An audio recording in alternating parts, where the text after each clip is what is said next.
Hello. How are you today? I hope you are having an amazing day and you're tuning in and watching this because you have a business and you've seen my title that says selling is fun and you're thinking, okay, is it or isn't it? So hopefully you'd be listening in if you're like, what is she going to talk about by selling is fun?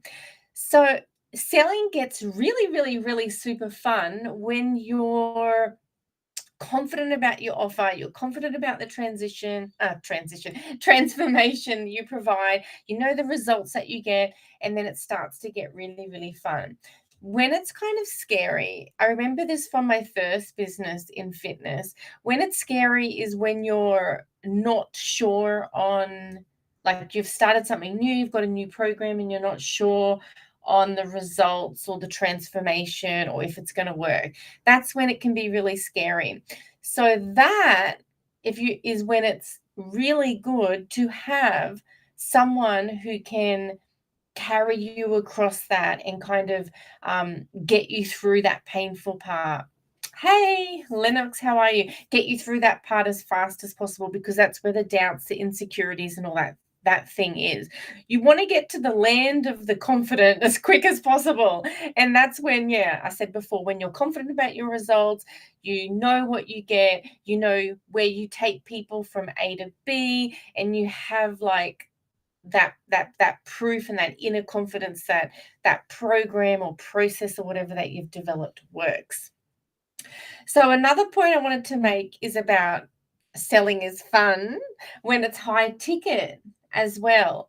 So in my fitness business, which had group fitness classes in it, my first one, it was $10 per person. So like someone signs up and you're like, yay, and it's not like as much of a yay as when you sell a 5K program, because every sale makes a much bigger impact on your bank account. And then when you're selling 5K or $10, I've just realized it's not really that much different.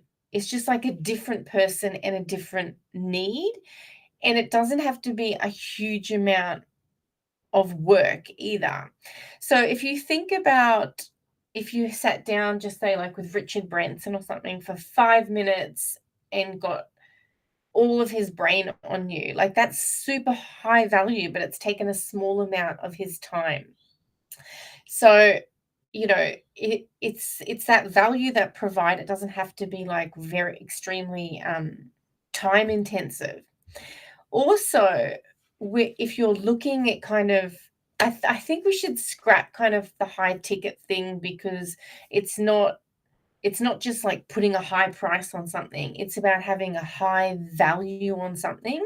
And these days, it's not about packing in more and more courses, more and more bonuses. Oh my God, you get this, and this, like a million things, because people can get that anywhere on their internet. They can find information. So the value is your ability to curate, and it's your ability to refine and make it simple and take away the overwhelm and the information overload, and say, okay, this is all you have to do. Like, it's just this, and then this part will work.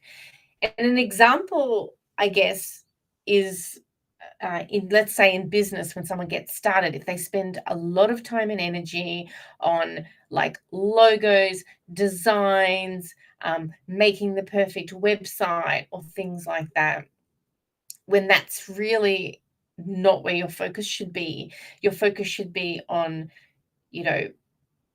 serving, presenting the offer in, we call it an MVP, like minimum viable product, in like the simplest way possible. People have joined with me, they've just had a Google Doc of like an outline of their offer and went away and sold you know what's that, four figures from just like a few points on a Google Doc and showing up on a sales call. So you don't need all the fancy things. You need people to trust you and believe in you, trust that you're delivering on your word and trusting themselves that that's the right thing for them at this stage, because sometimes you don't match. Sometimes your offers don't match what people really need. And sometimes I've spoken with people and I'm like, okay, could help you, however, you're probably not ready for that you're better off going off and doing this first, or focusing on this, or getting this done, and then, or working with this person, who I'll recommend someone else who's more specialist in that area what they need. So they're not always going to be a perfect fit for you. Another thing is, if you're looking at that high value, right, is what kind of things go into it that is a high value. I spoke earlier about, let's say you had 5 minutes with Richard Branson, that's high value because he's got so much experience and all that sort of things. And you would have the same amount of experience in something as well, and you probably don't realize what it is. It could be you're like really good at organizing and your brain just goes into formatting everything. So imagine if someone had 20 minutes laser session with you and you could just go bam, and put it all together. That's really high value. So any type of like one-on-one or custom things is obviously going to be high value as opposed to something that's generic. Then you've got hot seats or coaching or guest coaching, any specialists that come in, that's going to be a high value.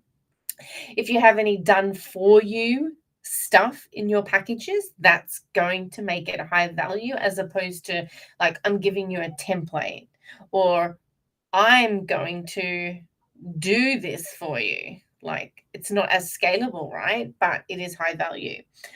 Anything with accountability in it.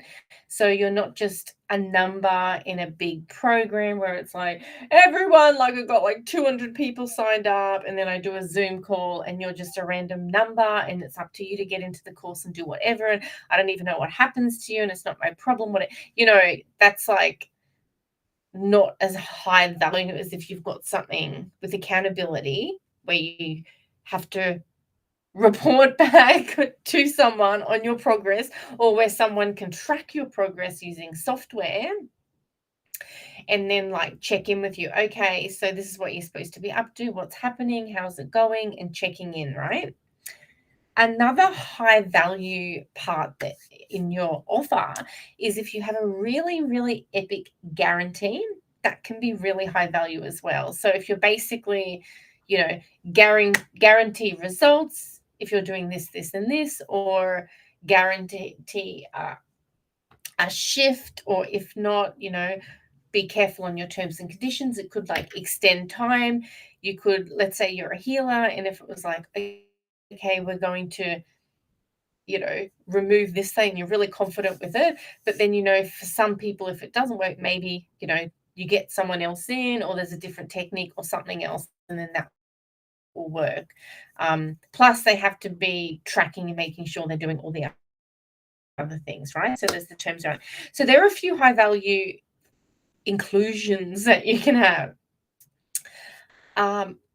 That's probably enough for this video. And in the next video, I'd love to talk to you about the selling part of it, which is really fun for that. So I'll come back and I'll talk about that one tomorrow. So I hope this has been useful for you about understanding like selling is fun, the high ticket, and what can go in for the high value. And of course, if you want to reach out, the slots open every week. I think not this week. I think it's full, but next week, for if you want to book in a clarity call offer audit. So we'll look in and we'll see, what's your business model like now, and what can you repackage? Oh, I love repackaging up stuff. Repackage up or put in to create something that's higher value and that hits all the elements and the psychological triggers and emotions that help people make a really informed buying decision. So that's at claritycall.biz if you'd like that one. Okay, have a beautiful day. Thanks for being here, and I'll see you next time. Okay, bye.